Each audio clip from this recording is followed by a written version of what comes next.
अस्सलाम वालेकुम दोस्तों, आज की कहानी का नाम है कछुआ और डायनासोर। एक दफ़ा का जिक्र है कि एक जंगल में एक कछुआ और खरगोश रहते थे।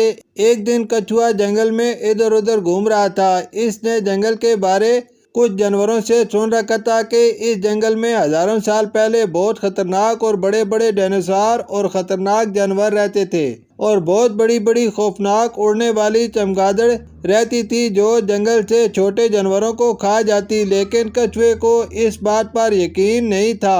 एक दिन कछुआ खरगोश के घर गया। उसने खरगोश से कहा, खरगोश के पास जंगल के बारे में लिखी हुई बहुत सी पुरानी किताबें थी जिसमें हजारों साल पहले जंगल में रहने वाले जानवरों के बारे में लिखा हुआ था। और खरगोश ने कछुए को एक किताब दी। कछुआ वो किताब लेकर अपने घर एक दरख्त के नीचे बैठकर पढ़ने लगा। शाम हो चुकी थी। कछुए ने सोचा सुबह होगी तो खरगोश को किताब वापस दे दूंगा। सुबह हुई तो कछुआ खरगोश के घर इसकी किताब वापस देने गया। कछुआ किताब पढ़कर बहुत हैरान था। जो कुछ उसने जंगल के बारे पढ़ा उसने खरगोश से कहा, चलो जंगल में डायनासोर तलाश करते हैं, कहीं न कहीं तो डायनासोर होंगे। खरगोश और कछुआ जंगल में डायनासोर की तलाश में निकले। सारा दिन जंगल में तलाश करते हुए वो बहुत थक चुके थे और बहुत से जंगली जानवरों से मिले।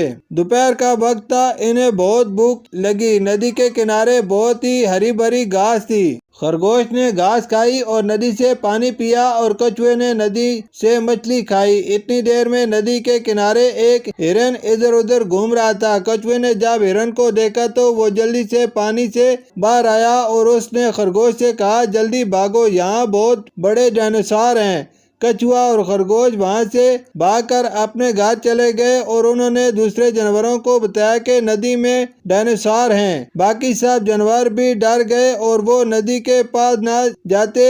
कछुए की नासमझी की वजह से कुछ जानवर नदी से पानी पीने भी ना जाते और प्यासे ही रहते और जब कभी बारिश होती तो बारिश का पानी पीकर गुजारा करते।